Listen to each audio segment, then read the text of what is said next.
all right? If you want to see this, this, this, and this, don't go anywhere.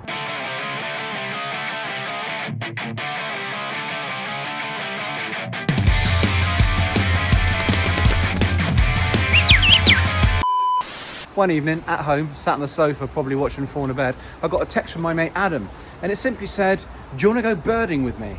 I said, "Where?" He said, "Spain." I said, "Okay, when?" He said, "In 2 weeks." I said, "See you there." We grabbed some last-minute tickets and jumped on a plane to Barcelona. From there, we'd hire a car and Adam would drive up into the Pyrenees mountains.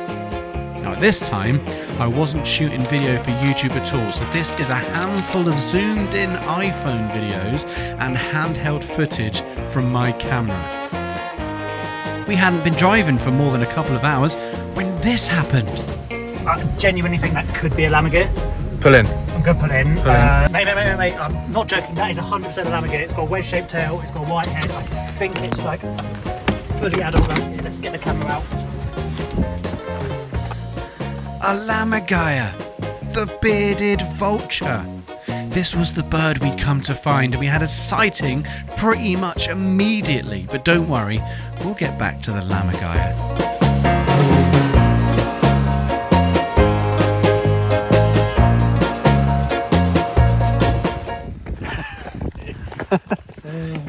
You happy you've seen a Lammergeier? Quite happy, yeah. And yes, I know the normal way to pronounce Lammergeier is Lammergeier, but I didn't know that at the time, and actually I still think some people prefer to say Lammergeier. Let me know in the comments. Oh, and look, griffin vultures. More of them in a bit. We took a walk along the side of the mountain where goldcrests flitted about in the trees by the path.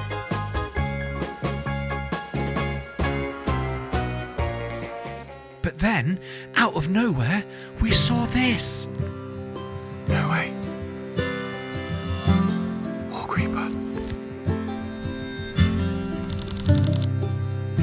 This is a Wallcreeper, a small cliff-dwelling bird with these unique crimson wings. It also has a stiff tail which helps it to climb because Wallcreepers live on high altitude rock faces, but during the winter it migrates to lower altitudes. So not to different countries, lower altitudes. And so we didn't expect to see this bird at all, but it had obviously migrated south of the mountain a bit early.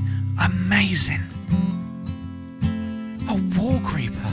I lost all direction, got caught in the veil. I didn't know love. Seen 4 birds, never seen before. 4 lifers. I didn't know love, lost in the sea. So with 4 lifers in the bag, we travelled on to the hotel where we were greeted by a dog and some excellent food before retiring to edit some photos from the day and some local cheese and wine. This was just day 1. We woke up ridiculously early on about 3 hours sleep, jumped in the car with some excellent Spanish classical music on the radio until the news came on. Enjoying that. Ready for the news? In Catalonian? Breaking news! We're about to go and see some Lammergeier. Hopefully. The fog was thick and this did not bode well given the fact that we were about to be let into a hide Can't see anything. Can't see a single. on top of one of the tallest mountains in the Pyrenees. The hide was pretty small, as tall Adam very quickly noticed, but as soon as we got in there, we waited to see if any birds would break through the clouds.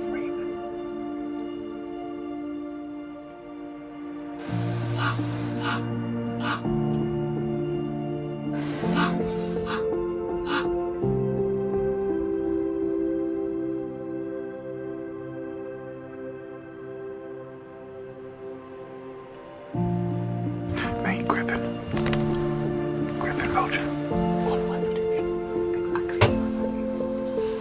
A griffin vulture.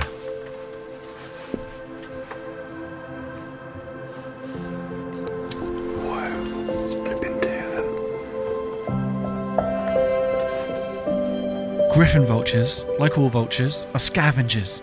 They soar high in the sky to search for carrion on the ground, and they need this carrion to survive. Carcasses of dead animals, from rabbits all the way up to sheep, goats and deer, even horses. And also, this is essential for keeping the ecosystem clean. But some people have tried to reduce numbers through poisoning and taking away dead animal carcasses, so sadly griffin vultures, like many other vultures, are susceptible to these threats.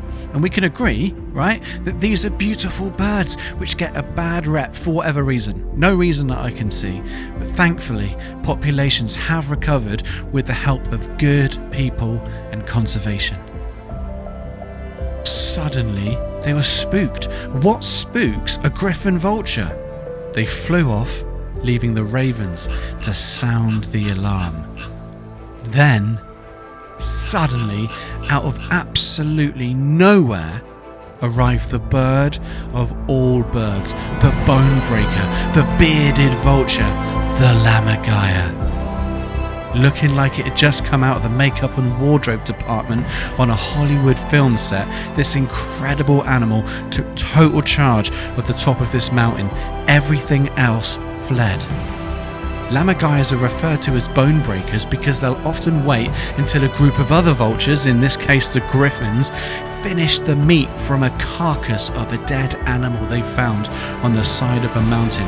The Lammergeiers will then arrive for the bones. They want the bone marrow inside those bones. They'll eat a bone whole, but if it's too big, they'll fly up and drop it from a great height so it smashes on the rocks below, allowing the vulture to fly down and consume the fragmented pieces of bone. Absolutely formidable birds.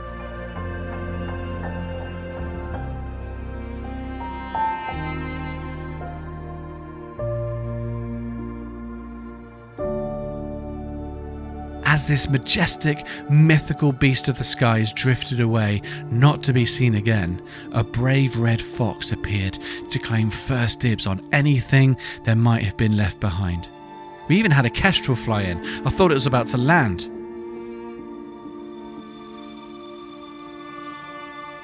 But it didn't. Then the temperature seemed to drop, the sun went behind the clouds, the fox skulked off, leaving the ravens and crows to any last morsels. And all there was to do after these 8 hours in a hide you couldn't even stand up in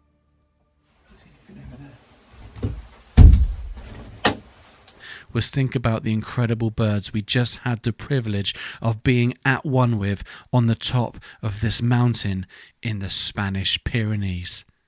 An experience I will never forget.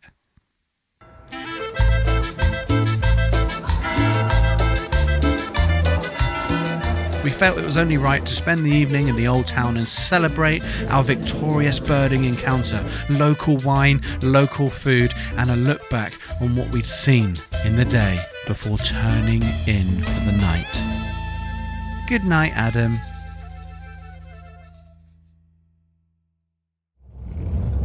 It was another early start as we were picked up to be driven to a totally different location, somewhere in a forest in the hills, but with an all too familiar hide setup, i.e. Little Hide. This time, however, we had a reflection pool with various perches and branches and the promise of some much smaller birds. But what happened next wasn't in the script. A goshawk, the phantom of the forest, landed about 10 meters away from where I was sat, totally unaware, of course, that I was in the hide with the windows steaming up, trying to focus on this bird that I had heard so much about but had never seen before.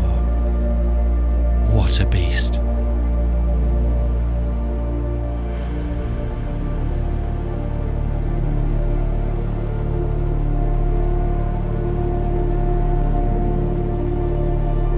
It didn't stay long, and I didn't manage to film it fly off either, because I'm an idiot. But after it left, all was quiet for about 10 minutes.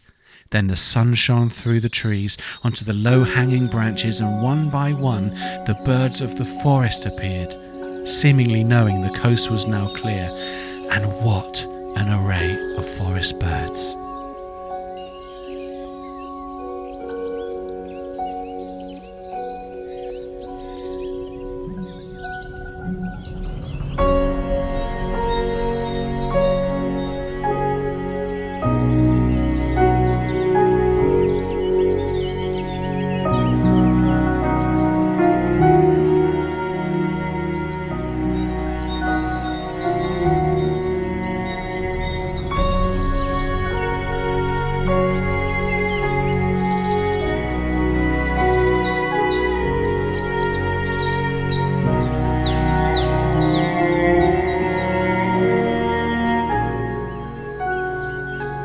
was beautiful to watch the sun light up the colours on each and every one of these birds, like this chaffinch here.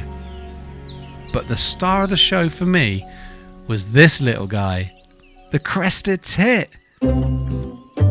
This was the first time I'd seen one, another lifer, a stunningly sweet little bird. In the UK, you'd have to go up into the north of Scotland to find one.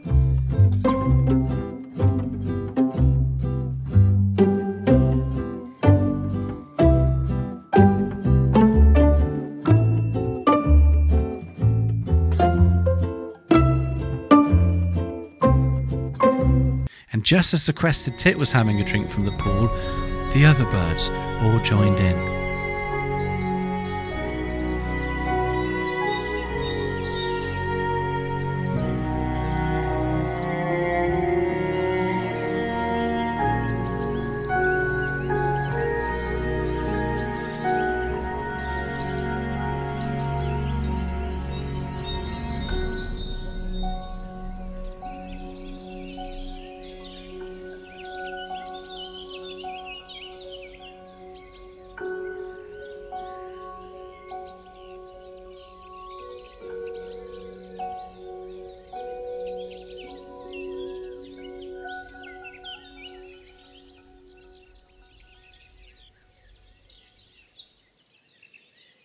We left the forest hide with just a few hours of daylight before our final evening in the local town. So we drove to the spot that where on that first day we picked the car up and drove into the mountains and saw vultures pretty much straight away.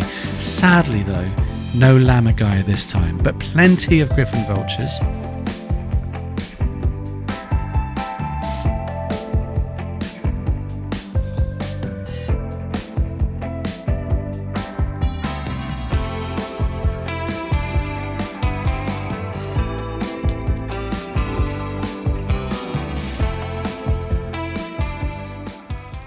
There are birds everywhere. There's one right there. What was that?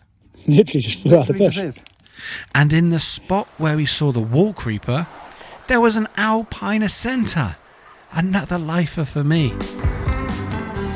There may have been more cheese and more wine before coming to terms with the fact that this was our final evening in this incredible part of the world. Sadly, it was going home day, but not before one final visit to the Mountaintop hide where we'd seen the griffin and bearded vulture. The sunrise was spectacular, and there was 100% less fog as there was on that first time we went up. Huzzah! And before we even got into the tiny hide, we had griffin vultures circling overhead, and there were lots more this time. Oh my word. And they weren't bothered by us, and I'll tell you what, when they fly in, they make sure everyone knows. Look at those wings!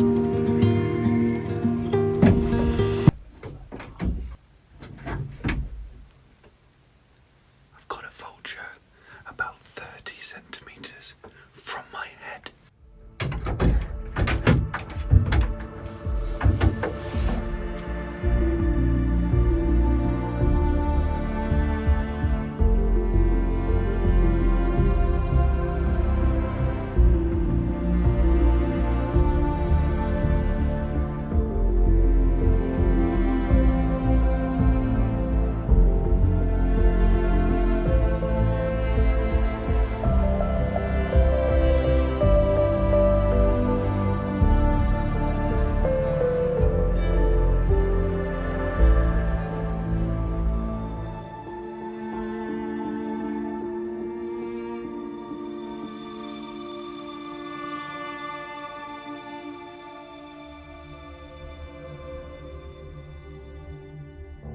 It was time to say goodbye to these magnificent birds. No more Lammergeiers, but that made it all the more special that we did have one so close earlier in the week. We did have a fleeting visit from a song thrush though, and a fox, perhaps the same one, skulking about on day 2. And so it was back in the car, still birding as the sun went down, with a bag full of photos and a heart full of memories. Thanks to my mate Adam for the excellent company and for making the trip happen.